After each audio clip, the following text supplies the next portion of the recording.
C'est parti. Donc on va pas faire de tour d'écran de participants aujourd'hui parce qu'on est un petit peu nombreux. On va privilégier les temps des questions.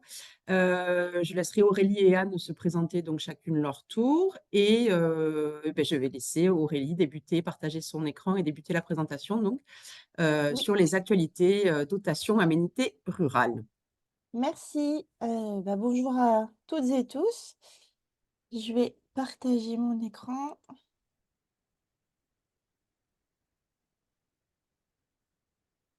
Hop. Tac, tac, tac. On a des diaporamas. Tac. C'est bon pour vous? Parfait. Ok, c'est parti. Je suis Aurélie Philippot et j'anime la mission Interréseau Natura 2000 et Territoires, pour laquelle vous avez peut-être déjà entendu parler. Donc, c'est une mission d'animation au niveau national qui a vocation à animer de manière politique le réseau Natura 2000. Mais aujourd'hui, je ne suis pas là pour vous parler Natura 2000, mais pour vous parler dotation. Dotation Amitié Rurale, qu'on vous connaissez peut-être plutôt sous le nom de dotation, biodiversité et qui a changé de nom, avec, la dernière loi de finances, 2024. Alors l'idée de la présentation, c'est de vous expliquer, ce qu'est la dotation Amitié Rurale, d'où elle vient, à qui elle est attribuée, quels sont les critères d'éligibilité et également de vous, montrer quelques exemples, d'utilisation, que nous on a pu recueillir, au niveau national. Et bien entendu, de répondre à vos questions si vous en avez. Alors, la dotation aménité rurale, qu'est-ce que c'est? En fait, c'est une dotation qui a été créée pour soutenir toutes les communes rurales qui ont sur leur territoire une partie significative qui comprend une aire protégée ou qui jouxte une aire marine protégée. Donc, ça, c'est la définition officielle qui était dans la loi de finances 2024. Alors, les aménités rurales, qu'est-ce que c'est? En fait, ça va contenir tous les services écosystémiques qui sont liés aux attributs physiques, géophysiques et biologiques, qui sont caractéristiques des territoires ruraux et qui créent dans les territoires des valeurs économiques et environnementales. Et ces aménités rurales, elles peuvent avoir comme conséquence d'avoir des cofinanciers pour les communes qui ont des aménités rurales sur leur territoire, puisque ces communes, en fait, elles vont devoir, entretenir ou restaurer les espaces naturels qui abritent ces aménités rurales. Par exemple, pour, la gestion de la fréquentation, pour, la gestion de l'eau et cetera. Et donc c'est pour compenser, en fait, les coûts financiers que peuvent avoir les communes que cette dotation, avait été mise en place. Donc à l'origine, au tout début, donc la loi de finances, c'est la loi de finances de 2019, pardon, qui a instauré à l'époque une dotation budgétaire qui était une dotation qui était uniquement, destinée aux communes en Natura 2000 et à l'époque, en fait, cette dotation, elle avait été mise en place pour compenser, le manque, de compensation justement, de la TFNB. Comme vous le savez sûrement, quand on signe un contrat Natura 2000, une charte Natura 2000, le propriétaire, il peut demander l'exonération de la part communale, et PCI de la dotation de la TFNB pardon et donc cette loi de finances avait pour but de compenser en fait, cette perte de revenus pour les communes. Depuis 2019, il y a eu des réformes, successives de la dotation, on le verra plus tard, qui ont permis d'élargir le périmètre d'application de la dotation à d'autres types d'aires protégées et qui, ont également permis, de revoir les critères d'attribution au fur et à mesure. Ce qu'il est important de savoir, c'est que la dotation, en fait, elle est comprise dans la DGF, donc la dotation globale de fonctionnement. La DGF, c'est la principale dotation de fonctionnement de l'État vers les collectivités territoriales. C'est pour ça que cette dotation, aménité rurale, elle est libre d'emploi, c'est-à-dire qu'on ne peut pas la flécher, sur, des actions biodiversité, mais ça, on en reparlera tout à l'heure. Et cette dotation aménité rurale, elle est revue chaque année au moment de la rédaction de la loi de finances. Alors, l'évolution de la dotation, donc comme je vous disais, elle a été créée en 2019 pour les sites Natura 2000. Donc à l'époque, on avait une enveloppe de 5 millions d'euros et il y avait, un peu plus de 1 000 communes qui étaient concernées, donc uniquement des communes en Natura 2000. Ensuite, en 2020, on a eu déjà une première réforme qui a permis, d'introduire dans la dotation les communes de cœur de parc national et les communes de parc naturel marin, avec un élargissement de l'enveloppe financière et du coup avec plus de communes concernées. En 2021, il n'y a pas eu de modification, sur, le périmètre d'application et l'enveloppe financière. Par contre, en 2022, on a, une évolution importante, puisqu'on a des communes de parc naturel régional, qui deviennent éligibles à la dotation qui s'appelait à l'époque biodiversité avec, comme vous pouvez le constater, une augmentation assez importante, de l'enveloppe financière. 2023, on a encore une grosse évolution, en termes de financement, puisqu'on passe à 41 millions d'euros. Et autre évolution, en termes d'élargissement de l'éligibilité, pardon, c'est que les communes de parc national deviennent toutes éligibles, contrairement à 2022 où c'était les communes de cœur de parc. À partir de 2023, c'est toutes les communes, qui sont dans un parc national qui sont, éligibles à la dotation. Pour 2024, on attend encore, d'avoir le décret, d'application pour, connaître précisément, quels seront, les, critères d'éligibilité et puis également les aires protégées concernées. Mais normalement, toutes les aires protégées qui sont, définies dans la SNAP 2030 sont éligibles. Donc, normalement, toutes les réserves naturelles, qu'elles soient nationales ou régionales, les sites Ramsar, les sites des conservatoires d'espaces naturels, seront désormais éligibles à la dotation, aménité rurale. Avec du coup forcément une augmentation de l'enveloppe qui est assez conséquente puisqu'on passe à 100 millions d'euros. Et d'après les informations, qu'on a eues, du ministère, il devrait y avoir à peu près, 8 400 communes, éligibles à cette nouvelle dotation. Alors qui est concerné? Donc comme je vous le disais, ce sont toutes les communes qui sont éligibles aux critères d'éligibilité. Ces critères, ils sont définis chaque année dans la loi de finances et pour chaque fraction.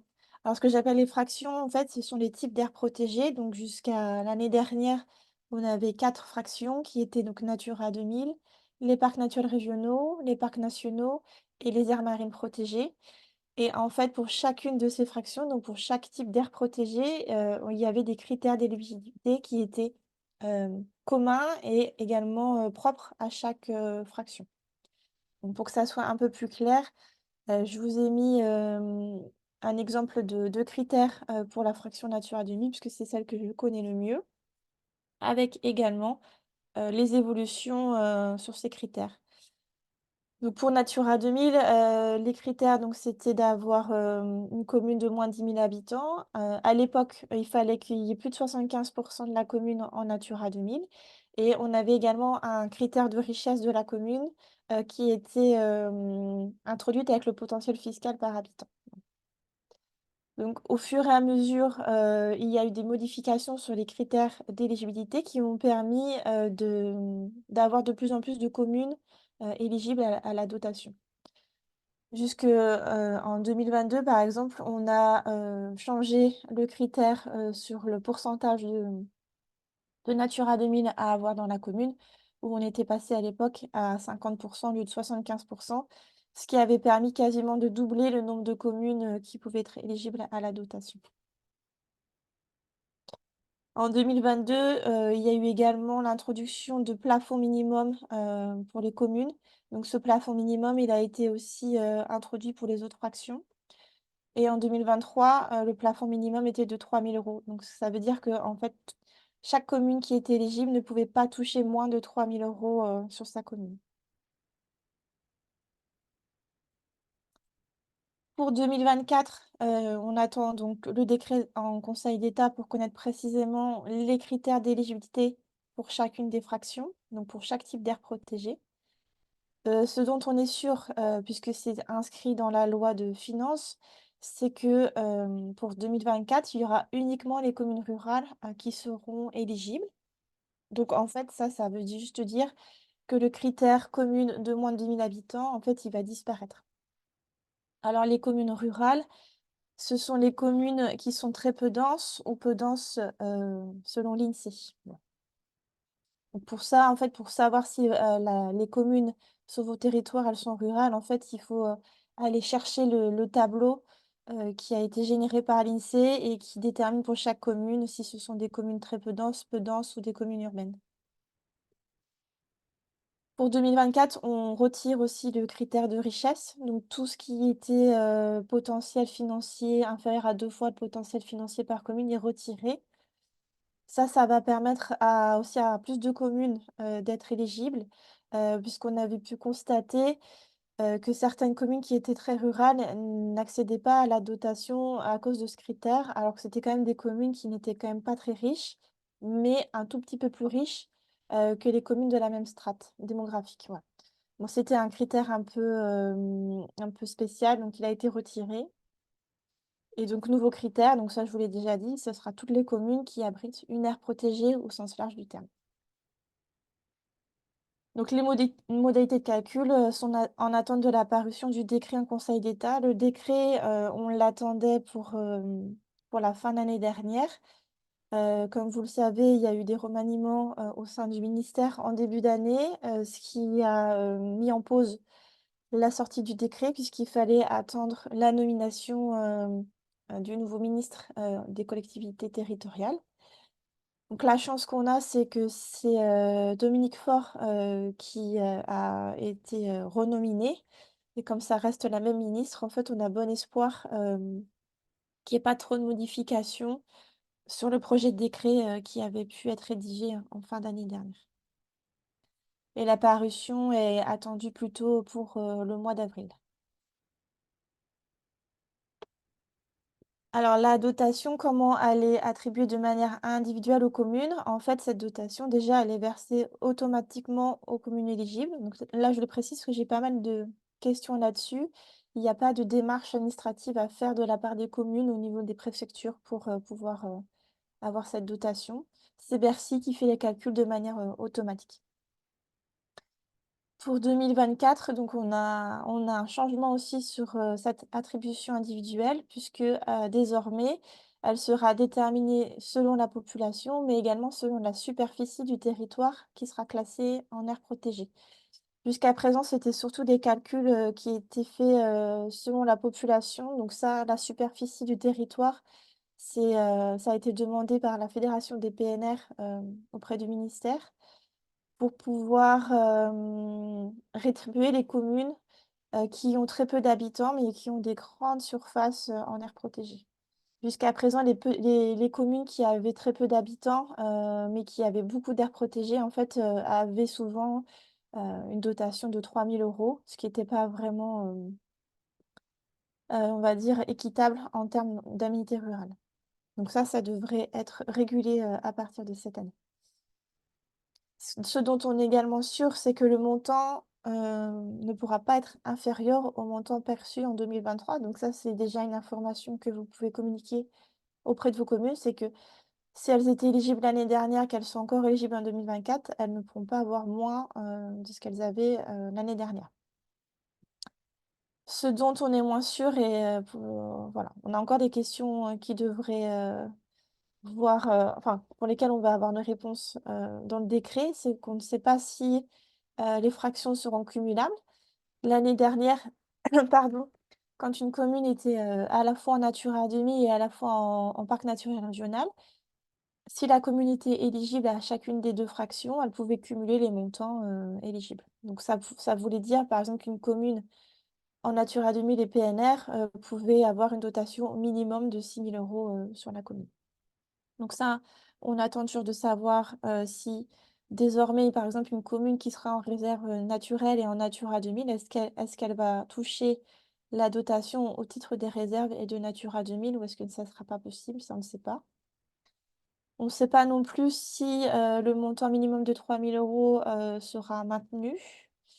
Et voilà, s'il y aura également un montant plafond, on pense que oui. On a en tout cas il y a des rumeurs, sur, ce critère-là pour éviter, voilà, que des communes qui ont beaucoup d'aires protégées, touchent des montants, vraiment trop importants. Enfin, on sait également, qu'il va y avoir des pondérations selon le type d'aire protégée. On ne sait pas lesquelles, mais on sait qu'il va y en avoir, notamment pour les communes qui vont avoir des zones de protection fortes, donc tout ce qui est, réserve naturelle, cœur de parc national, APPB et cetera. Normalement, pour ces types d'aires protégées, les montants devraient être, plus importants, que pour, d'autres types d'aires protégées comme, des sites Ramsar, par exemple. Pour Natura 2000, pour information, on a demandé à ce que le montant soit, plus élevé que pour, d'autres types d'aires protégées, de type, Ramsar, Seine et cetera, puisqu'on considère que, la dotation, elle a été, initialement créée pour Natura 2000, et qu'il faut donc, qu'elle soit, mieux rémunérée que pour les autres types d'aires protégées. Donc normalement, il devrait y avoir une pondération plus importante pour les zones de protection forte, ensuite pour Natura 2000 et ensuite pour les autres types d'aires protégées. Alors comment on peut utiliser cette dotation? En tout cas, comment les communes, peuvent s'en servir? Donc comme je vous l'ai dit au début, il n'y a pas d'obligation. C'est la libre administration des collectivités territoriales. C'est Bercy qui, verse, la dotation au titre de la DGF et donc on ne peut pas forcer les communes à utiliser cette dotation, vers des, projets, qui, sont en faveur de la biodiversité. Par contre, on peut accompagner les communes, on peut communiquer sur cette dotation pour les accompagner, et les aider à monter des projets qui soient en faveur de la biodiversité. Donc sur cette utilisation, au niveau de la mission interréseau et au niveau de la fédération des PNR, on avait, fait un sondage auprès des animateurs Natura 2000 et auprès des directeurs de parcs pour savoir, si, ils avaient connaissance de communes, qui avaient pu utiliser cette dotation sur des projets, en faveur de la biodiversité. Donc on a eu quelques remontées, et du coup là, je vais vous présenter quelques exemples d'utilisation, qu'on a à notre connaissance. Donc je les ai classés en différentes catégories. On a déjà pas mal de communes, qui, utilisent la dotation pour des petits aménagements. Donc ça, c'est plutôt les communes qui ont des petits montants, donc plutôt vers les 3 000 € et qui vont utiliser cette dotation, voilà, pour faire, de la pose de nichoirs, installer des hôtels insectes, poser des panneaux d'information ou, faire aussi de la plantation de vergers conservatoires.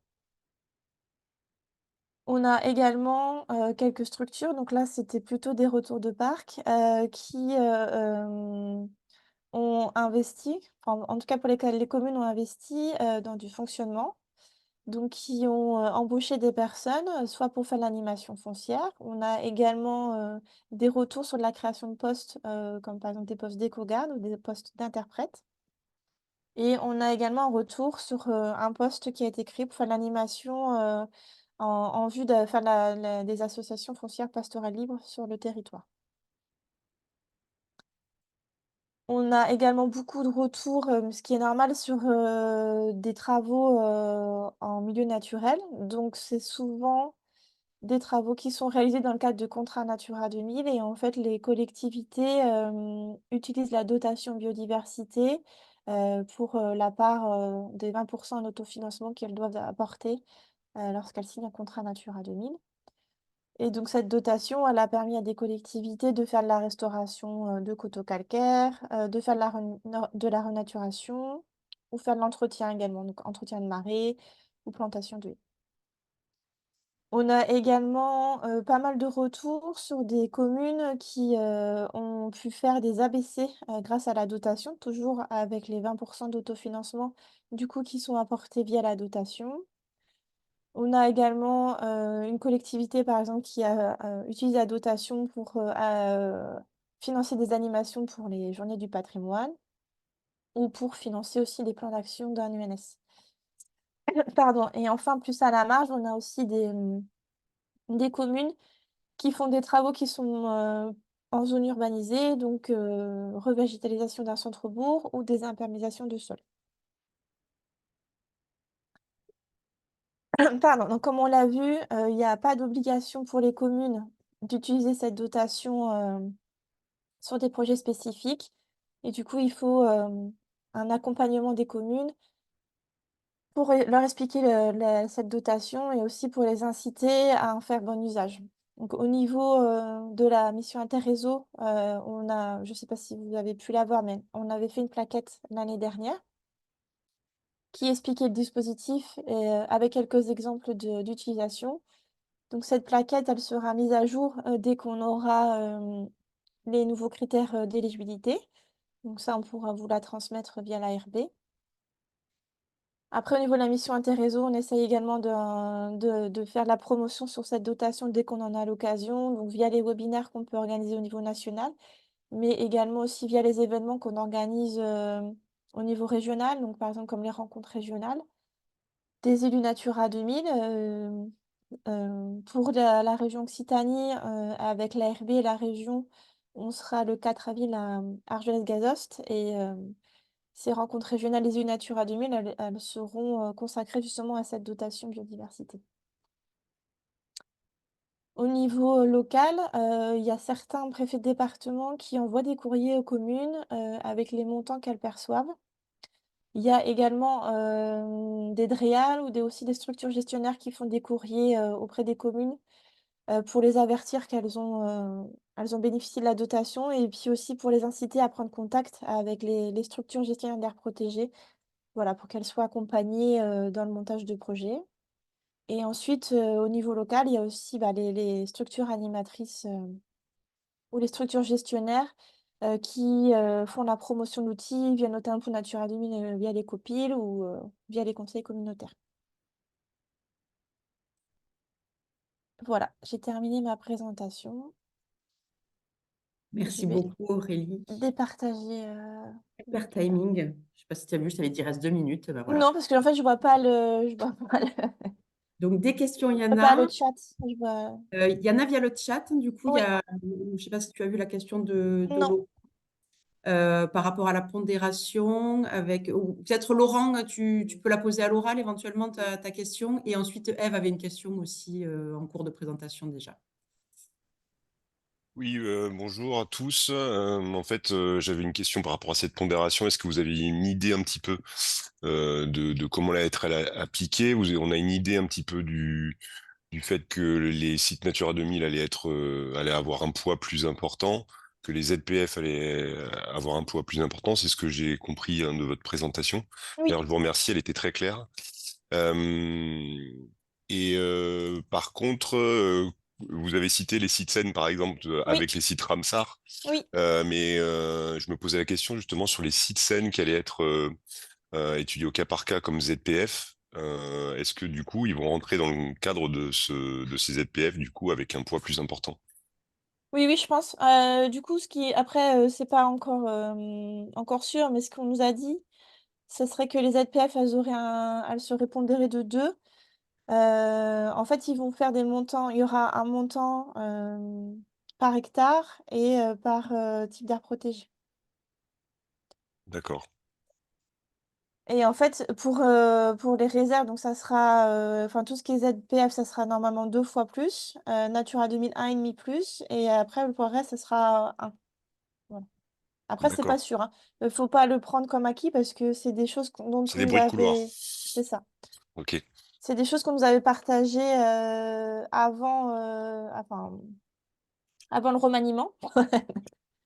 Donc on a bon espoir que ça reste parce que c'est toujours Dominique Faure, qui est ministre. Après, comme vous le savez, il y a aussi eu des restrictions budgétaires fortes là, c'est-à-dire enfin des annonces de moins 2 milliards d'euros sur la biodiversité. Donc on sait pas sur quel projet, enfin on sait pas sur quoi et en fait ils vont retirer ces 2 milliards d'euros. Donc on est dans l'attente quoi. On espère que la dotation ne sera pas concernée par cette baisse de budget. Ouais, donc vaut mieux prendre ça avec quand même un peu des gants, des précautions. ça marche. Ouais. Ok, Mais merci beaucoup. effectivement, si les sites SEN deviennent des ZPF, ils devraient normalement bénéficier de la pondération au même titre que les autres ZPF. Ok. J'avais une seconde question, Oui, mais j'écoute. la seconde question, c'est par rapport au versement automatique, du coup. Oui, Comment il allait être calculé? Alors j'imagine que ça doit être un sacré tableur Excel, hein, j'imagine. oui, je me... Mais et donc du coup, bah, alors c'est peut-être un peu centré sur Scène là pour le coup, mais je me pose la question de comment les sites Scène vont être pris en compte. C'est-à-dire que nous on fait une remontée INPN de l'ensemble enfin annuellement de l'ensemble des conservateurs d'espaces naturels des sites, notamment maîtrise foncière. Et puis sur des baux longs, on va dire. Et donc sur ces sites-là, comment le calcul va être fait en fait? Est-ce qu'ils vont être intégrés comme un APPB, comme voilà des sites en protection forte? Est-ce qu'ils vont être vraiment mis dans dans ce gros tableur Excel, on va dire, pour les calculs automatiques en fait? je pense que c'est Patrinat qui doit s'occuper de la remontée d'informations. En tout cas, pour Natura 2000, pour les parcs, c'est eux qui donnent qui vont donner la couche, entre guillemets, SIG au ministère. Ce qui leur permet de ça, enfin, ou sous table, non, je pense que c'est même plutôt sous tableur Excel. En fait, pour Natura 2000, moi, j'avais récupéré cette information et en fait, on a la liste des communes et en fait, pour chaque commune, on a le pourcentage de recouvrement de l'aire protégée. Donc ça, je pense que c'est un tableau qui est communiqué au ministère de Bercy, du coup. Et en fonction de ça, après, ils vont faire les calculs. Mais effectivement, ça a fait des énormes tableaux pour avoir fait l'exercice l'année dernière. En fait, pour chaque commune, on va avoir le pourcentage de recouvrement de la commune par l'aire protégée. On a la population aussi à mettre à côté. Il faut aussi mettre si c'est une commune rurale ou pas rurale. Et ensuite, ce que je vous ai pas non plus dit, mais c'est qu'il y aura aussi des critères minimums en fait de recouvrement. Il faudra que la commune elle ait un nombre minimum d'hectares quand même d'aire protégée sur sa commune. Ça sera pas il y a là, la rumeur, c'est plutôt 350 hectares de mémoire minimum sur la commune, mais au niveau de la Fédération des parcs, on avait quand même envoyé des alertes en leur disant attention, il y a quand même des communes qui font peut-être moins de 350 hectares et du coup qui pourront pas être éligibles. Donc ça, moi, je sais pas ce que ça a donné depuis. Et pour les zones de protection forte, ce sera beaucoup moins que ça. En fait, il y aura également une différence de nombre d'hectares minimum à avoir si on est en ZPF ou si on est en autre type d'aire protégée. Et là, ça n'a pas fuité sur les surfaces minimum pour les Non, ZPF. non, ça je sais pas du tout. Ok. Mais ça sera beaucoup moins. Enfin, ça sera beaucoup moins. L'idée aussi de cette nouveauté, en fait, c'est que c'est un peu aussi d'inciter les communes à avoir plus de ZPF forcément sur leur territoire. Mhm. Ok, merci beaucoup. C'est très clair. Ève, tu avais une question, je crois. Et ensuite, David avait posé une question dans le chat. Je te laisserai la poser à l'oral. Oui, bah comme ma question rejoint un peu la sienne, c'était par rapport aux critères pour Natura 2000, puisqu'en fait, j'ai plus la diapo sous les yeux, mais bon, en fait, il dit que le territoire terrestre doit couvrir plus de 50% du site Natura 2000. Donc, est-ce que le plus 50%, il va être maintenu? Et en fait, territoire terrestre, ça veut dire qu'en fait, s'il y a une partie DPM, il faut qu'elle soit retirée. Alors déjà, oui, le critère 50% va disparaître. Il y aura plus D'accord? parce que ça sera des critères à l'hectare Ouais. qui seront communs à toutes les aires protégées.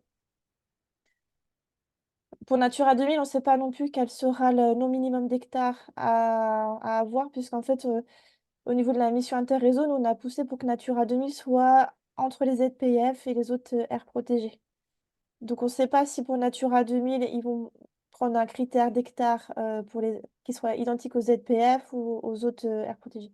Bon, là, je vous perds peut-être un peu. Mais voilà. Il faut juste retenir que ce sera un critère à un nombre d'hectares minimum. Et effectivement, c'est que les surfaces terrestres qui sont prises en compte.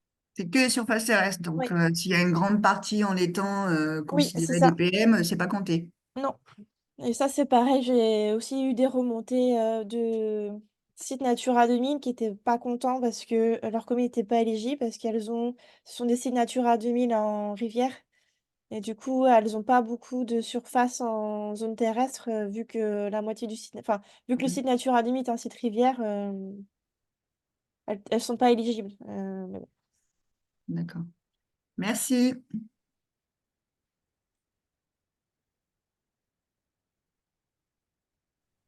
Est-ce qu'il y a d'autres questions pour Aurélie? Ah, Anne, je viens de voir que tu avais mis quelque chose dans le chat aussi. Tu peux le dire à l'oral peut-être? Oui, je viens d'en écrire une à l'instant. Ce que j'ai noté dans les exemples de bonne utilisation de la dotation, ce qui concerne notamment la revégétalisation des centres-bourgs, la désimperméabilisation des sols, j'ai noté les ABC aussi comme exemple. Et auquel cas, en fait, on est sur les mêmes critères d'attribution du fonds vert sur les sujets hors biodiversité. Donc, je me pose la question si vous avez déjà une grille de critères, enfin, de sélection, je ne sais pas ce qu'il existe déjà pour orienter le choix de la dotation aménité, mais dans tous les cas, je pense Aurélie, qu'il faudra qu'on s'entende sur, en gros, qui finance quoi, et puis qu'on essaie de répartir intelligemment les deux sources de financement disponibles, du coup. Ah bah en fait, il y a pas de. En fait, je pense que c'est au contraire, c'est complémentaire parce qu'en fait, la commune, elle va utiliser les fonds qu'elle touche avec la dotation pour venir justement en cofinancement des ABC et des autres projets qui sont éligibles au fonds vert, puisqu'elles sont toujours obligées d'amener 20% d'autofinancement sur les ABC. Et en fait, comme elles perçoivent de l'argent en plus, elles utilisent cet argent-là pour venir cofinancer les ABC. Donc, en fait, c'est des projets qui sont complémentaires. Ça veut dire que la dotation reçue par l'aménité En fait, devient les... en fait, la dotation que la commune perçoit, en fait, elle rentre dans son budget, elle rentre dans le budget de la commune. En fait, la dotation, elle est perçue dans le cadre de la DGF. Donc, c'est un financement qui fait partie du est fonctionnement. internalisée. D'accord. Et Voilà. du coup, ça peut devenir les 20% d'autofinancement Oui, oui, c'est demandés ça. dans les Oui, fonds. oui. Ah, Oui, ok, oui. d'accord. Ah, bah c'est... Ok, ça C'est ça qui marche. est hyper intéressant, en fait, c'est que Mhm. je sais qu'il y a beaucoup de structures animatrices Natura 2000 qui sont pas ravies du fait que ça soit pas fléché sur des projets biodiversité. Mais en tout cas, pour les communes qui sont motivées, c'est hyper intéressant parce que justement, ça permet de financer des ABC, des projets voilà, qu'elles ne pourraient pas faire par ailleurs. Voilà. Ok, bah, Après, très l'idée, bien. c'est vraiment de motiver les communes parce qu'effectivement, toutes ne sont pas toutes n'utilisent pas cette dotation pour des projets comme ça. Voilà, il y a des communes qui ont besoin d'argent pour d'autres choses et voilà. L'idée, c'est qu'elles n'utilisent pas la dotation pour nous faire des ronds-points ou construire des routes, ce genre de choses, quoi. Ça, c'est un peu le risque aussi par ailleurs. Ok, très bien. Merci. Laurent? Oui, merci. Ben, c'est justement ça, c'est une très bonne transition. Là, avec ces nouveaux financements et puis l'élargissement fait des critères, il y a potentiellement pas mal de communes qui vont pouvoir toucher ces aménités qui ne les touchaient pas avant. Je me posais la question, vu que c'est un versement automatique, de comment étaient informées justement ces communes, comment est-ce qu'il y avait un accompagnement, est-ce que ça passait par des, je sais pas, le service de l'État, région, je sais pas, enfin pour accompagner en tout cas ou moins informer que ben, sur leur compte en banque ils allaient avoir un nouveau un nouveau chèque entre guillemets, voilà, et au moins qu'ils s'en servent pas justement pour faire des ronds-points et d'autres aménagements goudronnés. Alors normalement, maintenant, les communes, elles reçoivent un courrier de la préfecture qui les informe qu'elles ont touché tant d'argent au titre de la dotation. Et normalement, elles détaillent même la fraction. Elles vont dire, vous avez touché tant au titre de Natura 2000 et tant au titre des parcs. D'accord, Donc super. elles sont informées comme ça. J'ai pas l'impression, par contre, c'est partout pareil en France. Je sais que dans les PO, il me semble que c'est le cas, mais pas forcément dans tous les départements français. Donc c'est pour ça qu'il y a dans d'autres régions, et il y a les DREAL, enfin à l'époque c'était les DREAL du coup pour Natura 2000 qui envoyaient un courrier supplémentaire aux communes. Je sais qu'il y a des parcs qui aussi envoient des courriers aux communes de leur territoire pour les informer. et des structures animatrices Natura 2000 aussi qui font des courriers auprès de leur commune. Alors effectivement, les retours que nous on a aussi, c'est que ça change aussi en tout cas pour Natura 2000, ça change aussi un peu les postes, puisque ça leur fait du travail supplémentaire d'accompagnement des communes sur ce volet de dotation qu'elles n'avaient pas forcément à faire avant. Donc ça, c'est des questions aussi qu'il va falloir qu'on se pose aussi à l'avenir, c'est que ça fait plus de travail pour les structures gestionnaires. Est-ce qu'il faut créer des postes spécifiques sur cette dotation? Je sais pas. Il y aura une vision régionale, c'est-à-dire est-ce que justement l'Adréal aura une vision sur l'ensemble des communes qui sont bénéficiaires de ce dispositif? Alors la vision, là, oui, parce que les tableaux sortent tous les ans en fait sur le site des collectivités territoriales. On a le tableau officiel avec pour chaque commune combien elle a touché pour chaque fraction. Donc ça Mhm. sort plutôt au mois de juin. Donc ça, il y a de la transparence, hein, en tout cas sur les montants qui sont touchés. Par contre, on n'arrive pas à savoir quelle commune a fait quoi avec sa dotation. Ça, c'est quasiment impossible de savoir. Sauf comme nous on fait à faire des sondages auprès des gestionnaires et auprès des parcs, etc. Mais on n'a pas de vision globale. Comme ça, même le ministère peut pas savoir non plus, vu que ça a rentré dans la DGF, en fait, il n'y a pas de suivi, il n'y a pas de. On leur demande pas en contrepartie de nous indiquer ce qu'elles ont fait avec leur dotation. Juste, je Oui, me permets de prendre la parole pour compléter. Au niveau de l'Occitanie, il y a une fiche action dans notre plan d'action à protéger. Et oui, du coup, on a prévu de lancer un groupe de travail au niveau régional pour produire un petit outil de communication où en fait qu'on réfléchisse ensemble à ce qu'on pourrait faire euh, pour fournir aux gestionnaires qui le souhaiteraient ou qui auraient besoin un outil de communication pour aller vers leur commune. Et peut-être qu'il y a aussi une réflexion au niveau régional parce qu'effectivement, il y a certains départements qui prennent des initiatives d'envoyer des courriers aux communes ou certains parcs aussi qui font des choses très intéressantes sur leur territoire et ça nous paraît intéressant de chercher à mutualiser ces démarches-là et au moins à les porter à la connaissance les uns des autres. Voilà, juste pour compléter. Merci Sophie. Tiffaine et Karine, et ensuite il sera temps, je pense, de passer à la présentation du fonds vert. Oui, j'avais une question. Vous en avez un peu parlé à la précédente intervention, enfin question. C'était, est-ce qu'il va exister un site, un lien Internet où on pourrait connaître la dotation biodive allouée aux communes de façon à leur proposer des projets dimensionnés par rapport à, justement à cette dotation et essayer d'orienter ces fonds sur des projets biodives. Voilà. Où est-ce que ces infos seront accessibles? c'est sur le site internet des collectivités territoriales. Et en fait, tout le monde y a accès à ce Oui, site? ouais, oui, ah oui, oui, c'est le tableau, il est mis en ligne chaque année. Enfin, sauf l'année dernière, je ne sais pas pourquoi le tableau n'a pas été mis sur le site internet, mais moi je l'ai récupéré.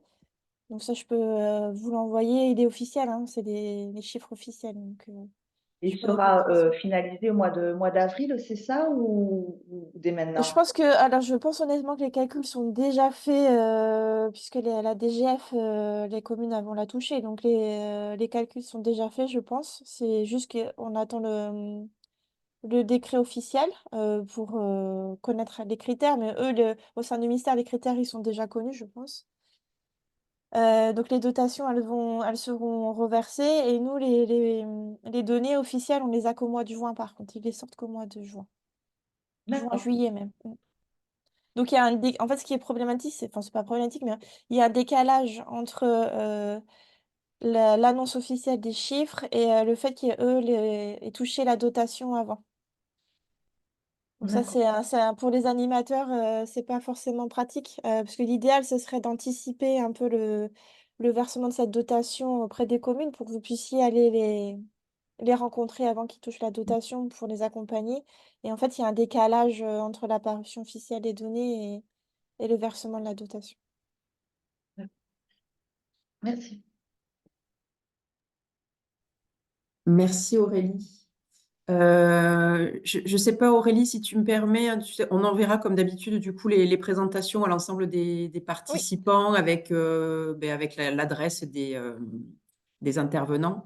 Et si éventuellement vous avez d'autres questions, c'est possible de te les poser par mail, Aurélie? Oui, oui, tout à fait. Éventuellement, du coup, Oui, oui. ça marche. Et puis surtout, on espère avoir bientôt des nouvelles de ce fameux décret là qui est attendu comme le Messie pour savoir ce qu'il y a dedans. En espérant qu'on n'ait pas de déception, mais voilà, ça devrait pas tarder quand même. Ça marche. Ben, merci beaucoup. C'était très, très clair, effectivement. Merci. Et du coup, je vais laisser la parole à Anne. Je te laisse partager ton écran. Et nous, d'ici un petit quart d'heure, comme je vous l'avais annoncé, il faudra qu'on vous abandonne. Et ben, rebonjour à tous. Enfin, je me suis pas encore présentée. Je suis Anne Hervouette. Bon, d'abord, je partage. Après, je continue mon propos. Hop.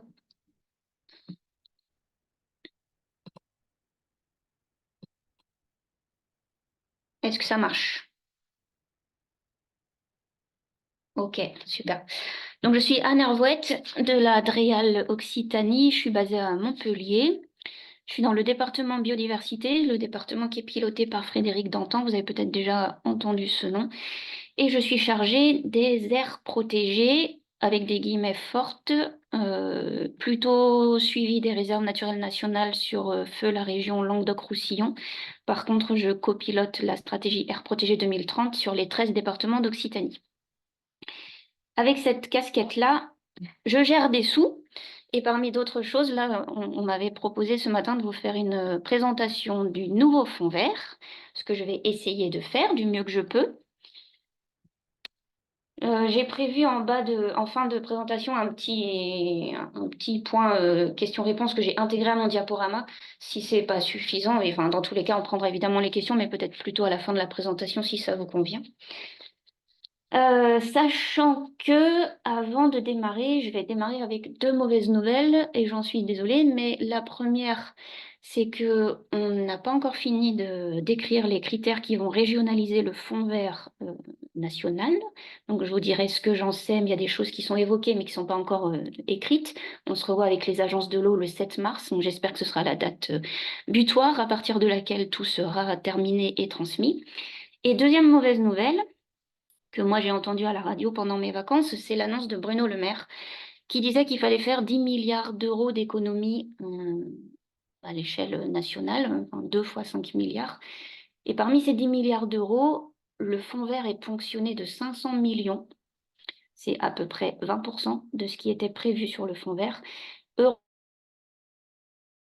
Heureusement, quelque part, les mesures biodiversité du fonds vert que je vais vous présenter sont hors fonds vert normal. Mais ce budget-là est quand même ponctionné de 11%. Donc, ça remet beaucoup de choses en question. Jusqu'à hier, on était décidé avec les agences de l'eau, on avait décidé ce qu'on attribuait à qui. Et depuis hier et depuis cette annonce-là, je suis plus en mesure de vous dire quels montants sont dédiés à quoi, puisque tout va être revu à la baisse. Bon, je vais quand même vous présenter ce que je peux. Alors, pour ce matin, je vais commencer par un très rapide bilan de l'année 2023.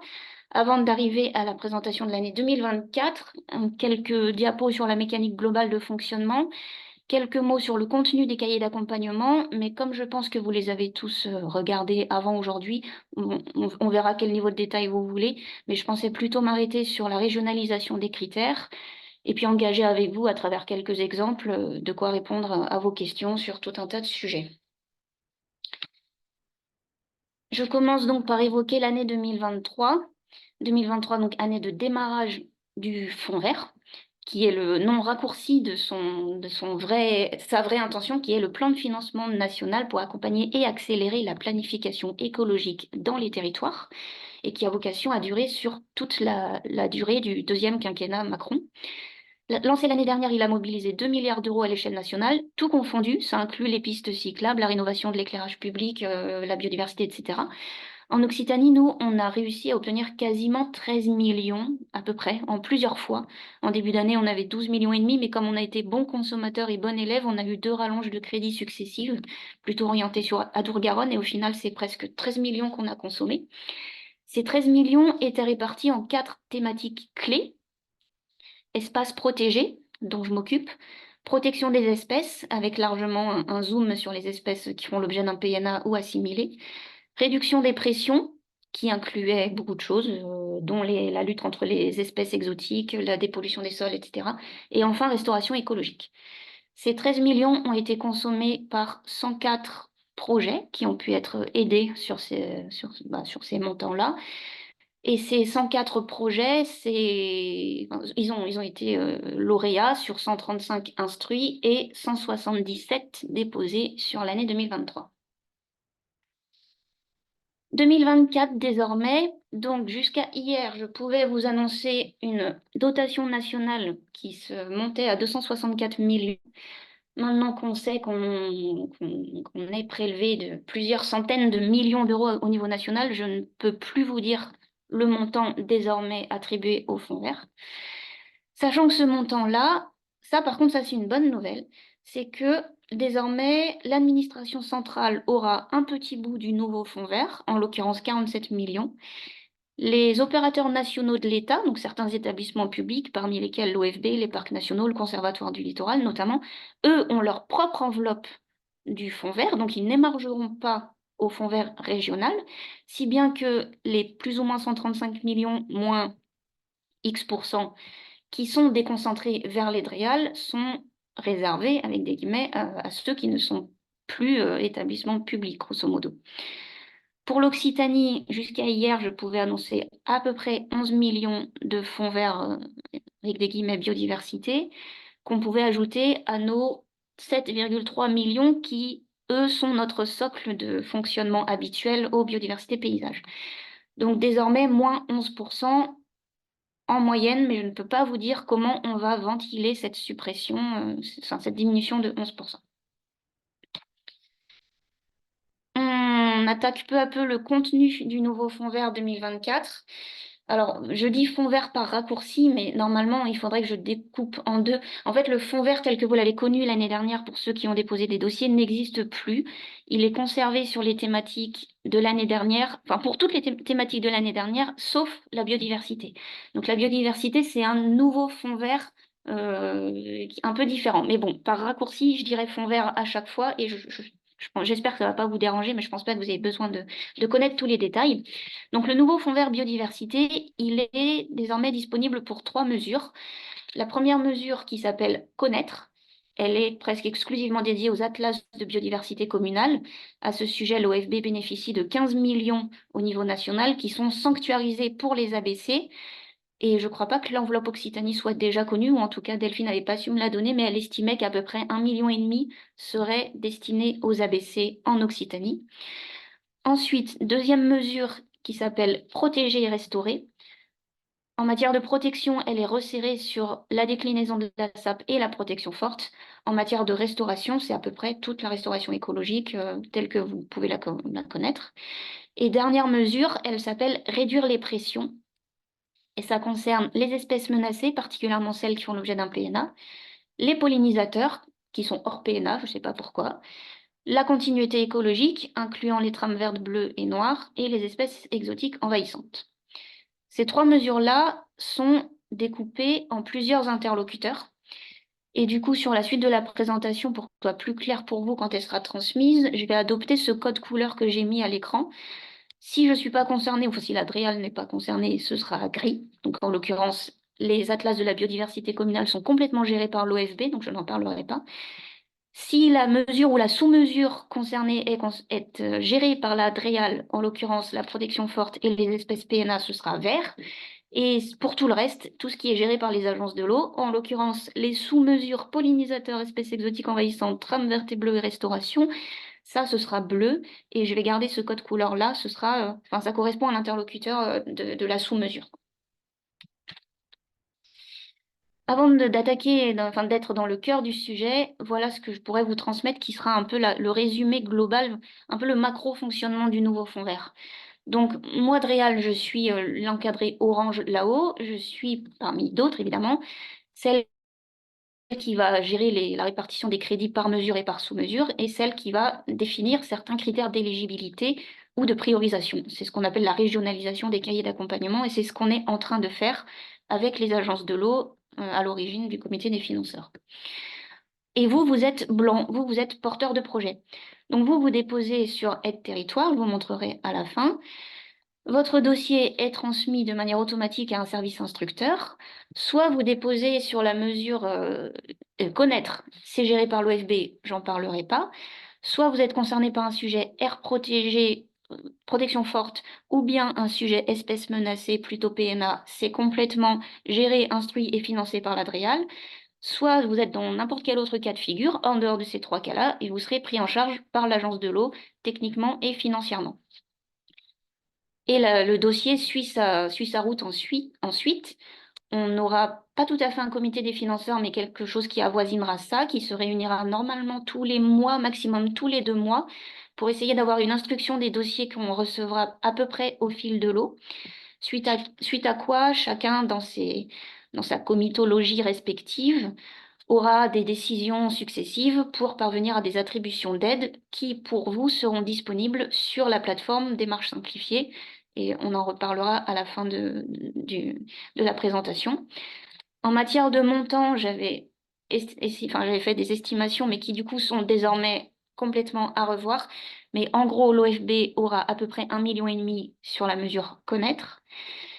La DREAL gérera un peu plus de la moitié du fonds vert, donc à peu près 6 millions, bon, amputé de X%, et les agences de l'eau auront un peu moins de 5 millions, elles aussi amputées de X% aussi. C'est à peu près la répartition qu'on avait décidée avant la mauvaise nouvelle d'hier. On rentre peu à peu dans le contenu des mesures, en commençant par le cadre national. Donc les cahiers d'accompagnement sont sortis depuis quelques semaines sur la mesure qui s'appelle Protéger et restaurer. Donc ces mesures-là prévoient que soient éligibles toutes les communautés et les intercommunalités, pardon, bon, les collectivités pardon, et interco, syndicats inclus, hein, disons assimilés, collectivités inclus, on va dire. Cette année, les services de l'État, des services déconcentrés de l'État sont éligibles pour la première fois. Les établissements publics le sont aussi, à condition que ce ne soit pas ceux concernés par une enveloppe qui leur est déléguée déjà en propre. Et après, beaucoup d'autres gens sont éligibles, notamment les associations, les fondations et même les entreprises privées. Parmi les actions éligibles, beaucoup d'actions d'investissement sont éligibles et tout ce qui est ingénierie et montage de dossiers l'est aussi. Sur la sous-mesure protégée, le cahier d'accompagnement national prévoit que soient éligibles les acquisitions foncières et les actions de mise en œuvre des documents de gestion des aires de protection forte lorsqu'elles existent déjà. Ça, ce sera instruit et payé par l'ADREAL. Sur la sous-mesure restaurée, il y a 2 sous-mesures ici. Tout ce qui est retrait des épaves en mer, c'est-à-dire plutôt Natura 2000 ou aire marine protégée, ça c'est éligible, étonnamment, et c'est complètement pris en charge par l'ADREAL. Le reste, tout ce qui est opération sur le patrimoine naturel, à condition que ce soit en lien avec la biodiversité, mais qui inclut les mesures d'accompagnement, qui inclut le suivi, etc. Tout ce qui est, en gros, restauration, tout ce qui va dans le sens d'une restauration d'un espace naturel terrestre est éligible dans la sous-mesure restauration et sera pris en charge par l'une ou l'autre des agences de l'eau. Globalement, pour ce qui est des critères d'aide, on conserve les règles de droit commun, c'est-à-dire que les associations peuvent bénéficier d'un accompagnement qui va jusqu'à 100%, ce qui n'est pas le cas des collectivités qui, elles, sont plafonnées à 80%. Et pour le reste, c'est à voir au cas par cas, en fonction de l'articulation avec d'autres programmes, et notamment des interventions de l'Agence de l'eau qui sont prévisibles sur un certain nombre d'actions, et auquel cas, il faudra mettre un curseur qui sera d'un côté 20%, puis 40%, puis 60%. Ça, ce sera au cas par cas. Et cette année, la règle de non-substitution du fonds vert à la place d'un autre financeur qui ne veut pas ou qui ne peut pas intervenir, cette règle-là est réaffirmée dans ce fonds vert 2024. Donc, j'espère que ce ne sera pas bloquant, mais l'année dernière, on s'était permis d'être généreux, on va dire, avec des opérations qui auraient dû être prises en charge par la région, par exemple, mais qui nous avaient annoncé en début d'année que ces crédits d'intervention étaient faibles, on va dire, et donc on avait mis du fonds vert à la place de la région sur certaines opérations. Cette année, ce n'est plus possible. J'espère que ce ne sera pas trop limitant. Autre cahier national, autre contenu. Donc cette fois-ci, le cahier qui s'appelle Réduire les pressions. Au niveau national, il rend éligible, comme le précédent, tout ce qui est collectivité ou interco, services déconcentrés et établissements publics de l'État, associations, fondations privées. C'est le même public cible, on va dire.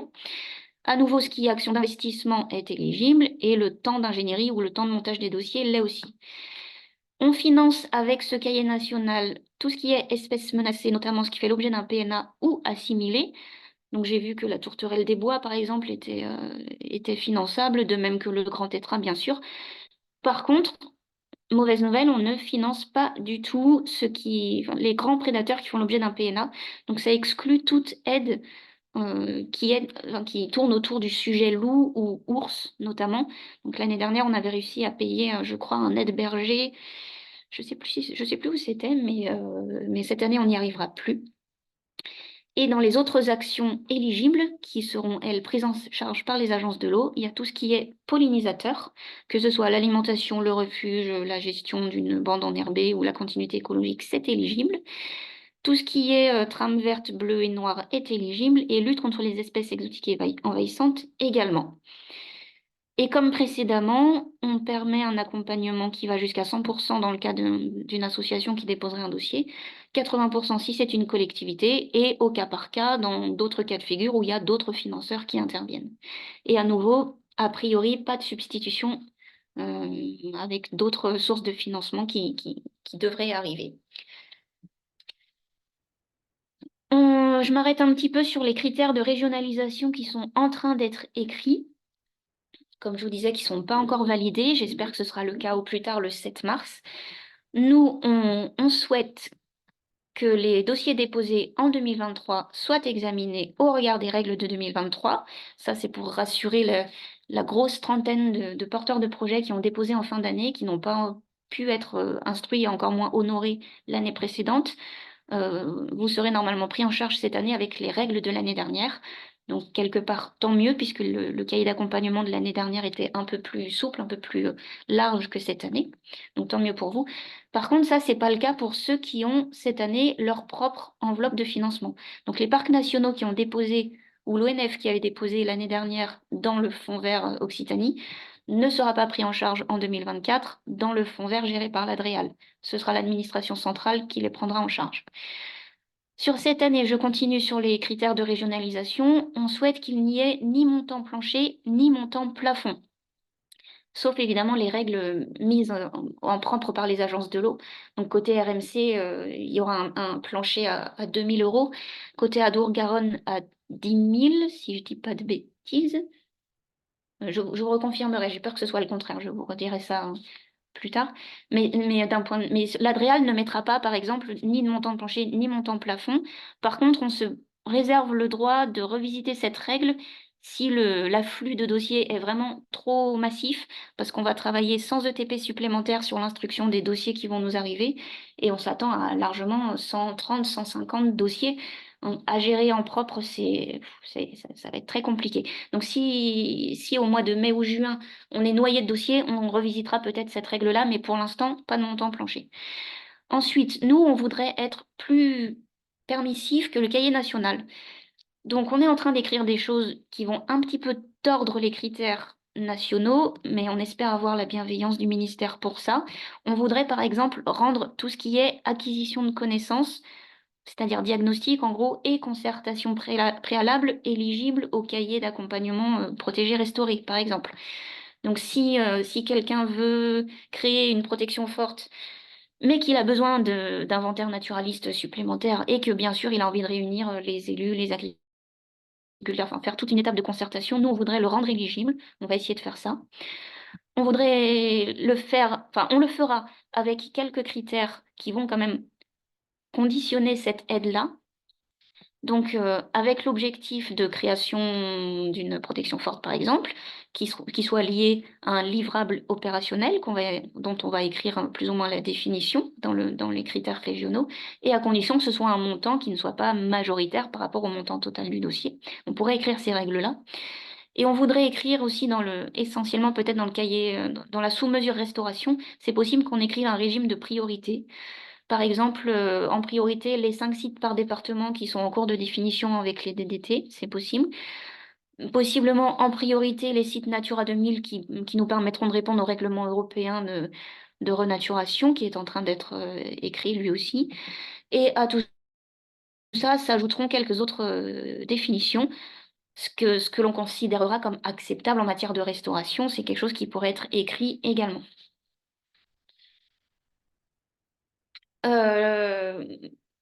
J'arrive presque à la fin de ma présentation. J'avais prévu de vous faire quelques exemples où j'espère que vous vous reconnaîtrez. C'est des vraies questions qui me sont déjà parvenues par tout un tas de gens. Par exemple, je suis animateur d'une ZSC, je veux procéder à l'installation d'une grille pour la tranquillité de mes chiroptères. Où est-ce que je vais? Eh bien, la bonne réponse, c'est Natura 2000, qui n'est pas de la protection forte, ne peut pas être pris en charge comme en 2023 dans la sous-mesure protection.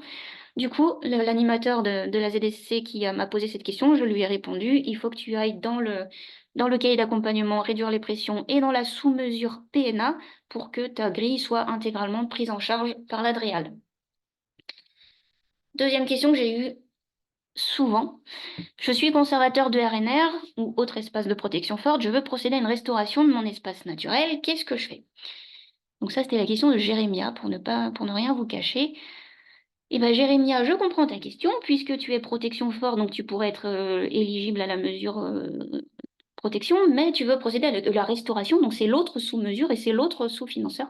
Et bien en fait, la restauration dans une protection forte, c'est une sorte d'exception à la sous-mesure restauration, et ce sera pris en charge par la sous-mesure protection, donc pris en charge par l'ADREAL. On a eu aussi des dossiers déposés par des PNR, des méga gros dossiers qui veulent faire tout un tas de super trucs. Donc, notamment créer de la protection forte, restaurer des milieux dégradés, recréer de la continuité et puis lutter contre les espèces exotiques envahissantes. Donc, la question, c'est où est-ce que je dépose? Très logiquement. Donc là, la bonne réponse, c'est que ce soit vous qui choisissiez. C'est vous porteurs de projet, qui devez déterminer quelle mesure est majoritaire au sein du projet et sélectionner cette mesure-là sur la plateforme Démarche simplifiée. C'est cette mesure qui emportera toutes les autres et qui orientera vers le bon financeur. Et si c'est un quart protection forte, un quart restauration, un quart continuité, un quart espèce exotique, faut quand même mieux que ce soit vous qui décidiez. Parce que si c'est nous qui le faisons, on le fera tardivement dans l'année 2024 et en fonction du financeur qui a le moins consommé sa mesure ou sa sous-mesure. Donc c'est une décision qu'on peut prendre à votre place, mais qui n'arrivera que plus tard au vu de la consommation des enveloppes. Donc il vaut mieux que ce soit vous qui fassiez ce choix-là. J'ai eu souvent comme question, moi je veux faire un diagnostic d'ancrage territorial, est-ce que c'est possible? En fait, c'est pas facile de répondre à ça. Soit vous êtes conservateur d'une aire de protection forte et la notion d'ancrage territorial est inscrite dans le plan de gestion, auquel cas c'est pris en charge par la mesure protégée et par l'ADREAL. Soit vous êtes une protection forte, mais vous n'avez pas dans le plan de gestion la ligne qui va bien avec l'ancrage territorial. Bon, déjà, premièrement, c'est pas bien. Deuxièmement, on verra ensemble de quelle manière on arrivera à procéder à un rattrapage de ça. On essaiera de trouver une solution pour le faire financer. Ou dernier cas de figure, vous êtes animateur Natura 2000 ou autre espace protégé, mais pas protection forte, auquel cas, j'ai peur que ce soit pas possible du tout, en tout cas pas cette année, à moins qu'on arrive à raccrocher un projet qui est en cours d'écriture avec RNF et qui concerne plusieurs régions en France. La réponse à ça, c'est on voit ensemble, vous me faites un message. Ensuite, j'ai souvent eu la question, je suis bénéficiaire d'une subvention depuis 2023. Je voudrais une rallonge financière, s'il vous plaît, madame.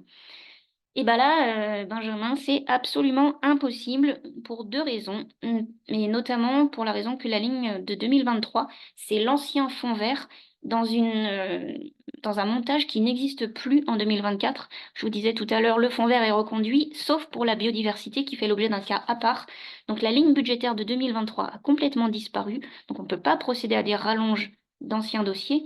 Et en plus, en 2023, nous, DREAL, on a géré 0 € d'un point de vue financier. On a tout géré d'un point de vue technique, mais rien d'un point de vue financier. Donc, en cas de rallonge, c'est l'agence de l'eau qu'il faut contacter avec sa plateforme Rivage, avec votre numéro de dossier. Dernière question, je voudrais déposer très rapidement, sauf que mon dossier n'est pas prêt puisque il me manque un devis et en même temps, je voudrais bien commencer tout de suite pour que mes dépenses soient éligibles. Donc, en gros, c'est quoi le mieux? Moi, j'aurais tendance à vous conseiller de déposer maintenant, même si le dossier n'est pas complet. Soit vous mettez directement dans votre dossier un petit message qui dit que les dernières pièces manquantes seront versées dès que possible, soit vous faites un message privé à l'instructeur si vous le connaissez. Mais je vous conseillerais de déposer tout de suite, ne serait-ce que pour que le curseur de démarrage soit posé, que vous puissiez démarrer le projet avec une date d'éligibilité des dépenses qui soit dès que possible, quoi. Et de toute façon, on va traiter en priorité les dossiers non honorés en 2023 et seulement en deuxième les nouveaux dossiers de 2024. Donc le temps que nous, on arrive à mettre le nez dans un nouveau dossier déposé en 2024, il va se passer plusieurs semaines et c'est peut-être le temps nécessaire pour vous pour terminer le dossier pour qu'il soit complet. Pour terminer, tout ce que je viens de vous raconter là, c'est disponible ou ça va très bientôt l'être sur le site Aide Territoire. Je vous ai parlé exclusivement des deux mesures, des deux mesures biodiversité qui sont gérées par le budget de Réal, éventuellement déléguées aux agences de l'eau. Mais à ça, n'oubliez pas qu'il y a d'autres mesures issues de l'autre fonds vert et sur lesquelles vous pouvez aller émarger aussi, ou aller en tout cas inciter vos élus à aller émarger sur ces mesures-là. Ça concerne la réduction de la pollution lumineuse, la renaturation des villes et des villages, le fonds friche, les mesures de connaissance, dont les ABC, et aussi la mesure d'ingénierie transversale, celle qui est pour des gros projets de grande ambition écologique, qui n'est pas forcément ciblée sur un site ou un projet de petite taille. Et pour aller chercher ça, je peux encore prendre 1 minute pour vous faire une démonstration. J'ai pas l'heure, ça s'affiche pas. Bon, allez, je me permets de vous faire une démonstration. T'as le temps, hein, c'est bon. Ok, et ben c'est hyper simple. Ah, ça marche pas. Je voulais vous faire en direct une démonstration sur aideterritoire.gouv.fr, bon, ça marche pas super. C'est pas grave, j'ai dû faire un truc après. Voilà, si vous allez sur aideterritoire.gouv.fr, vous tapez 3 mots-clés. Vous allez bien sûr trouver des aides. Et sur trouver des aides, vous aurez je ne sais plus combien de résultats qui s'affichera. Vous tapez quelques mots-clés intelligents qui prennent pas beaucoup de temps, je vous promets. Même pas besoin de dire qui vous êtes. Vous tapez la région Occitanie sur le territoire, la thématique biodiversité Fonds vert 2024 et éventuellement la nature de l'aide. Et vous verrez que vous tomberez directement sur les cahiers d'accompagnement qui sont intéressants. Pour une fois, c'est pas trop mal fait. Et parmi les résultats qui ressortent, il y en a 2 qui sont immédiats, qui sont les 2 mesures que je viens de vous présenter. C'est celle qui s'appelle Protéger et restaurer les espaces naturels et celle qui s'appelle Réduire les pressions sur la biodiversité. Et suite à ça, quand vous avez tapé tout ça, en bas de la page, vous arrivez sur ce truc-là, candidater à l'aide, et en cliquant sur cette mesure-là, vous tombez directement sur la plateforme. Mais je voudrais bien essayer de le faire quand même. Est-ce que, Est-ce que mon partage d'écran marche toujours? Oui. Ok, bon bah finalement, bon, je le fais devant vous. Vous tapez où vous êtes. Ah, là, ça marche plus. Non. Là, on voit ta présentation. Ah, là c'est bon? Pour moi, non, pour moi, c'est pas bon. C'est toujours le PowerPoint. D'accord, une seconde. Ah oui, je comprends ce que je dois faire.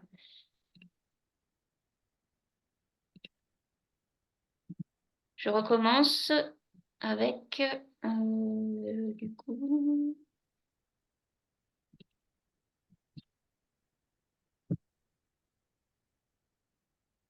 Oh, c'est pas pratique ce truc. Où est-ce qu'il est mon.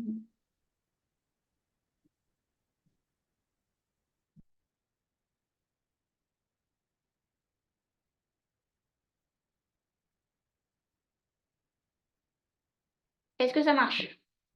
Oui, c'est bon. Ok. Donc là, j'ai cliqué sur aideterritoire.gouv.fr. Vous tapez éventuellement qui vous êtes, vous tapez surtout où vous êtes. En thématique, vous trouvez très rapidement la biodiversité.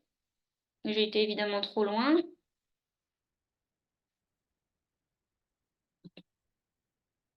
Ah,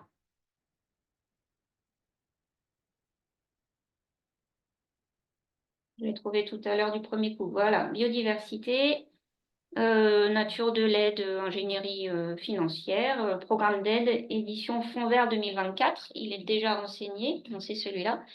Hop, rechercher. Et si vous ne l'avez pas encore fait, parce que si vous n'avez pas encore pris connaissance Ah, bah, j'ai fait trop vite, je suis désolée. Je l'ai fait tout à l'heure.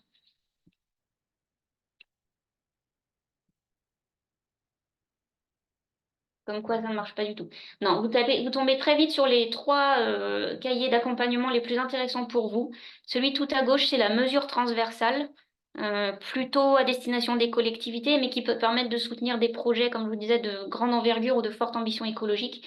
Et les 2 mesures les plus à droite, là, c'est les 2 mesures dont je viens de vous parler. Protéger, restaurer les espaces naturels ou réduire les pressions sur la biodiversité. Et quand vous cliquez là-dessus, vous tombez très vite sur le côté gauche, candidater à l'aide, et c'est ça qui vous permet d'accéder à la plateforme Démarche simplifiée, où où vous pouvez déposer. Donc, vous créez votre compte. Moi, j'avais commencé à remplir un dossier déjà pour voir à quoi ça ressemblait. J'avais renseigné le numéro SIRET du ministère de l'Environnement et après, je suis directement tombée sur les critères à renseigner. Vous verrez que c'est quasiment à chaque fois, c'est quasiment que des menus déroulants et quasiment que des questions obligatoires. Ça a l'avantage d'être sûr du premier coup dès que vous cliquez sur déposer le dossier. Pour nous, service instructeur, c'est l'avantage d'avoir un dossier déjà complet et a priori déjà prêt à être instruit. Ça nous évite de revenir plusieurs fois vers vous, vous demander des pièces complémentaires, des machins, des bidules. Donc, vous remplissez toutes les questions obligatoires et vous n'hésitez pas à déposer en bas de la page des pièces complémentaires qui nous seront utiles à nous, à la compréhension de votre projet.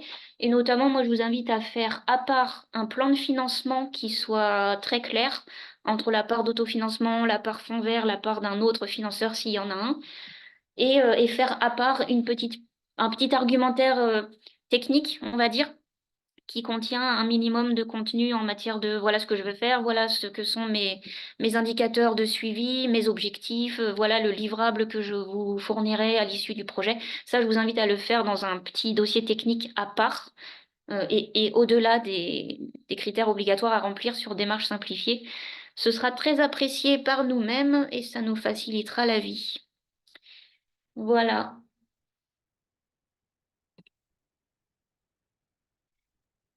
Je vois quatre Anne, oui, messages. tu veux prendre Si vous avez des questions, du coup, Julie et Sophie sont parties, donc on va prendre la relève avec Anne pour terminer le webinaire. Et du coup, si vous avez des questions, vous pouvez lever la main. Et donc, effectivement, il y en a 2. Et bien, Laurent, si tu veux poser ta question. Oui, merci. Donc en fait, c'est une question que j'avais posée au début de la présentation, en fait, Fond vert. Mais Anne, tu as répondu déjà en partie à ma question. C'était le fait qu'il y ait une mesure en fait qui inclut protection forte et restauration. C'est la même mesure, mais par contre, les deux sont gérés par 2 instructeurs différents. Ouais. Donc nous, dans notre cas, typiquement, où on va vouloir faire de la protection forte avec de la maîtrise foncière, par exemple, et des travaux de restauration, on se retrouve à avoir 2 instructeurs différents. Est-ce qu'il va falloir, pour le coup, splitter des dossiers, ou est-ce qu'on fait un seul et même dossier, ou c'est vous qui le gérez voilà. Euh, Si tu as une mesure, soit sur un montant financier, soit sur, je sais pas, l'envergure technique de ce projet qui finalement a 2 piliers. S'il y a un pilier qui est plus volumineux que l'autre, tu fais tout porter sur ce pilier-là. Donc si c'est surtout beaucoup d'acquisition et un petit peu de restauration, tu mets plutôt sur le côté protection forte. Si c'est le contraire, tu fais le contraire. Et si c'est moitié-moitié, faut qu'on en parle ensemble et faut qu'on voit de manière à la fois transparente et intelligente ce qui est le mieux pour essayer de soulager les 2 enveloppes qui seront prélevées du coup. Mm, mm. Ok, mais alors du coup la question indirecte, c'est est-ce que les dossiers fonds verts, par exemple, l'ingénierie, je sais plus le terme exact en fait, le dernier donc, que tu as présenté là pour des projets à l'échelon régional, d'envergure, etc.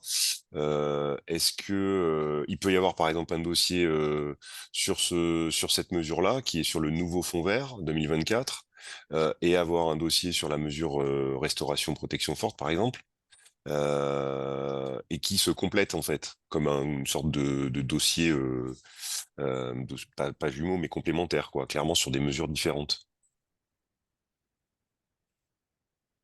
C'est pas bête, mais je pense pas que vous soyez la cible de la mesure transversale. Je pense que c'est plutôt dédié à des collectivités, je sais pas, un conseil départemental qui voudrait revisiter toute sa stratégie biodiversité pourrait peut-être émarger à la mesure transversale, mais vous, je ne pense pas. Mais je veux bien prendre le temps de lire en profondeur le cahier d'accompagnement et voir si ce serait effectivement pas la meilleure solution, ouais. Ah, j'avoue ne pas avoir lu celui-là en tout cas, mais Mm. ok, ça marche. Mais ce serait une bonne idée, du coup, comme ça, il y aurait qu'un seul financeur du côté restauration, et l'autre financeur serait ingénierie transversale, et pas Mm. nous, du coup. Mm. Ça a discuté encore, quoi. Ouais, je veux bien qu'on en reparle en privé, je retire l'idée, ouais. Merci. Merci à toi. Et du coup, Florence? oui, Ouais. Florence. Oui, bonjour Anne. J'ai vu qu'il était possible de coporter des dossiers sur ta présentation. Du coup, est-ce qu'on pourrait envisager un coportage de dossiers entre une commune et, par exemple, la Fédération des réserves naturelles catalanes? Et si cela est possible, du coup, quel serait le taux de financement? Oui, oui, c'est possible. Et il y a deux manières de faire. On a eu un cas de figure similaire l'année dernière où Laurent, je vais encore te nommer, je suis désolée, mais quand le SEN et les deux CBN ont déposé un dossier pour faire le diagnostic patrimonial de la SAP, ils se sont tous les trois déclarés en trio, enfin, c'est pas vraiment un trio coporteur. Il y a deux cas de figure. Soit l'un des deux coporteurs du dossier se nomme porteur. Dans votre cas, peut-être plutôt la fédération, comme ça vous serez éligible à 100% d'aide dans la réalisation du projet. Et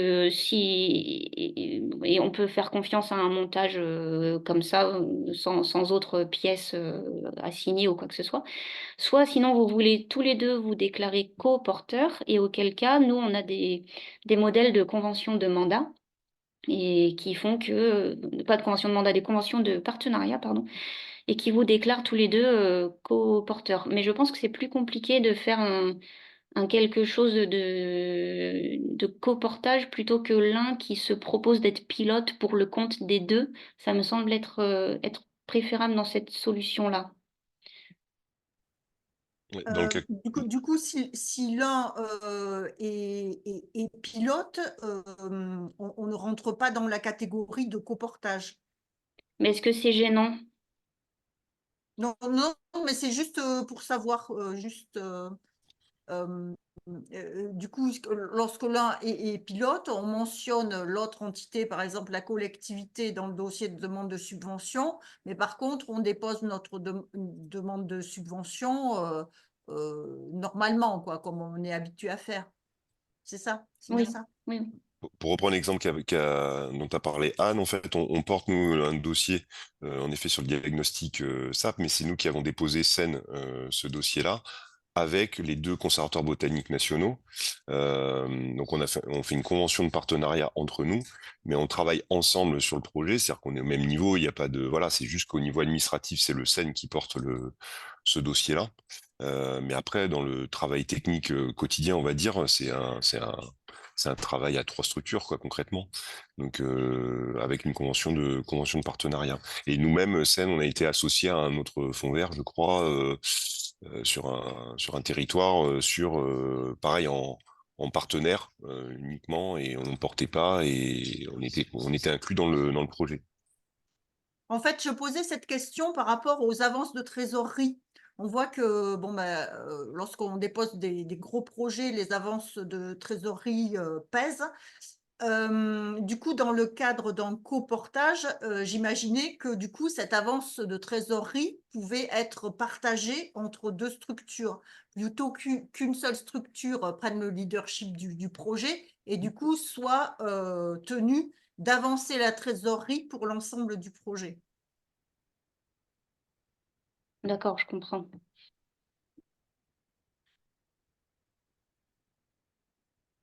Oui, je comprends la question et en même temps, je souhaite quand même maintenir ma réponse comme quoi il vaut mieux faire au plus simple d'un point de vue montage.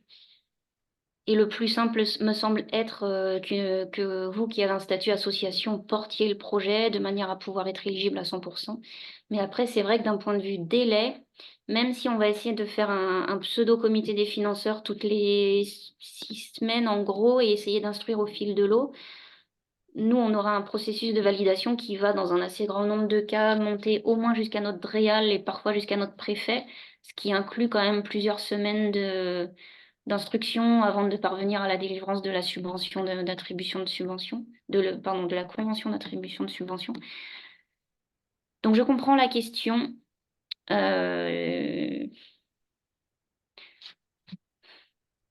Mais je préfère que ce soit vous qui fassiez ce choix. C'est possible, mais je préfère vous laisser le choix du montage. D'accord. Parce qu'on aura toujours quand même 30% de versement de la subvention. On va essayer de monter à 50% d'avance si on y arrive. Ah, ça serait très bien.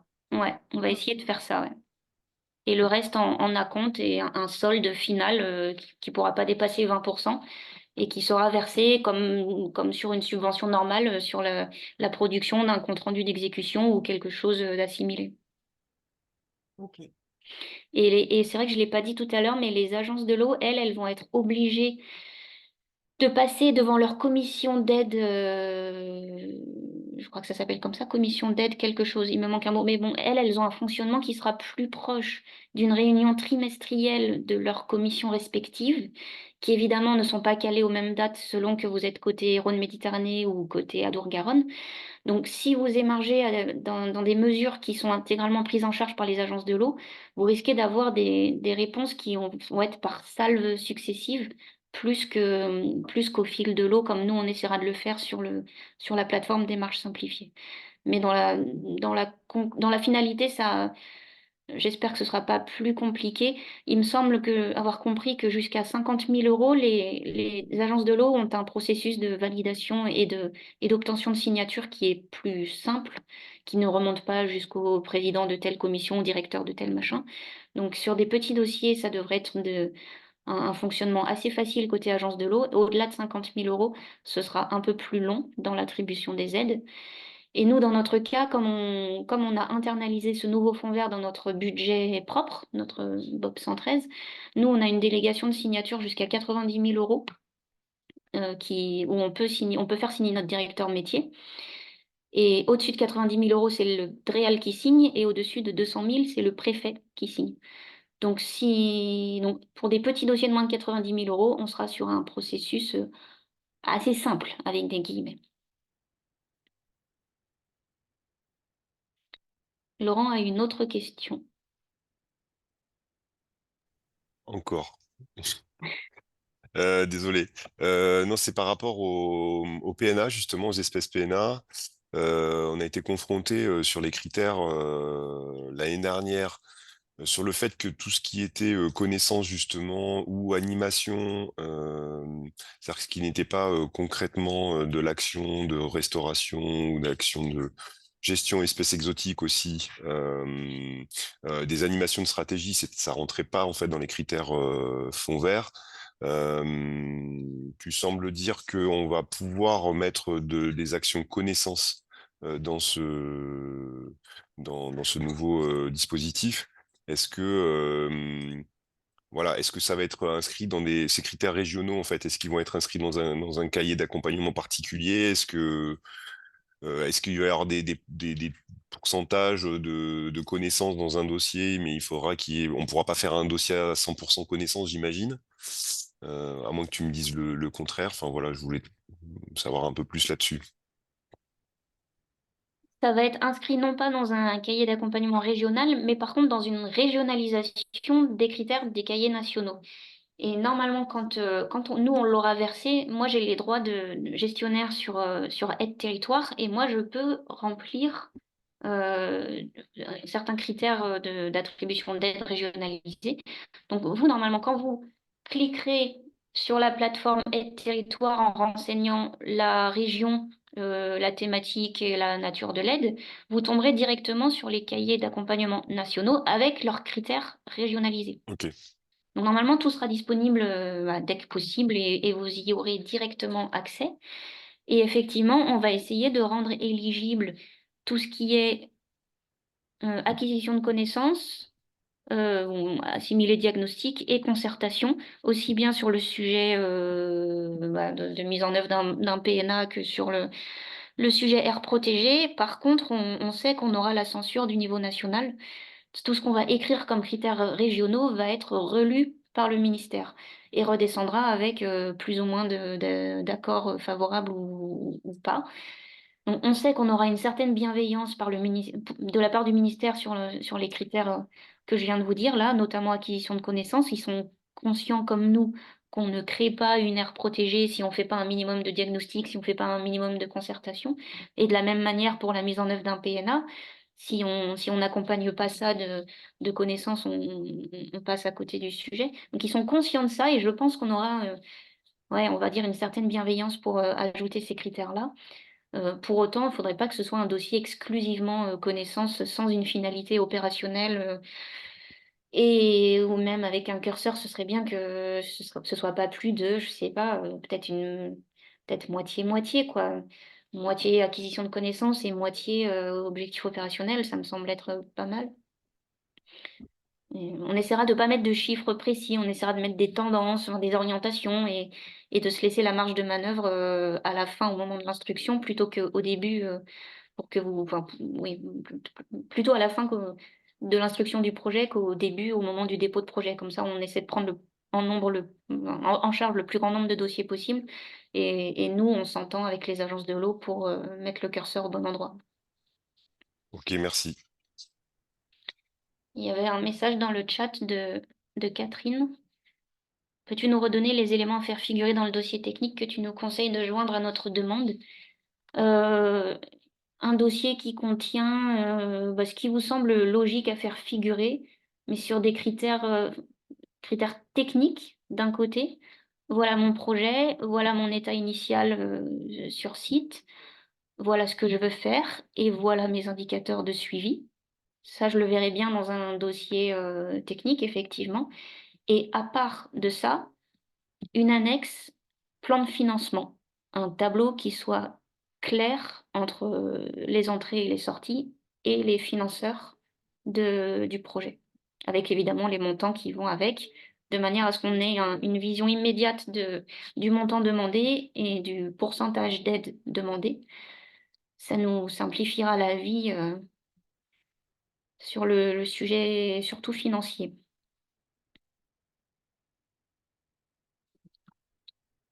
Un nouveau message. Ah, bah ok, bah de rien. Je pense qu'on a fait le tour des questions. En tout cas, il n'y a plus de main levée. Euh, Donc si ça, de toute façon, on a un petit peu dépassé le temps. Donc, si vous avez plus de questions pour Anne, on peut peut-être conclure ce café Jeanne pour la l'ARB, du coup, qui a dû s'absenter. Et je vous remercie de leur part, en tout cas. Et n'hésitez pas à nous recontacter avec Anne si vous avez d'autres questions qui vous viennent à la suite de ce webinaire. Et puis, de toute façon, je pense que Julie et Sophie vous enverront les présentations comme elles l'ont dit par la suite. Voilà.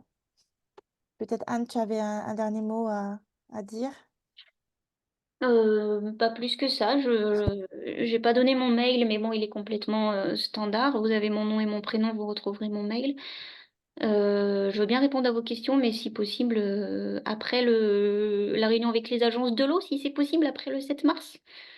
Et d'ici là, on aura diffusé, j'espère, les critères régionaux qui vous conviendront. Et merci Merci. d'avoir été présente ce matin. Merci à tous et puis bonne journée et peut-être à bientôt. Merci à vous. Merci. Merci. Au revoir. Merci. Bonne journée à tous. Merci, bonne journée. Au revoir. Adéo. Alifat.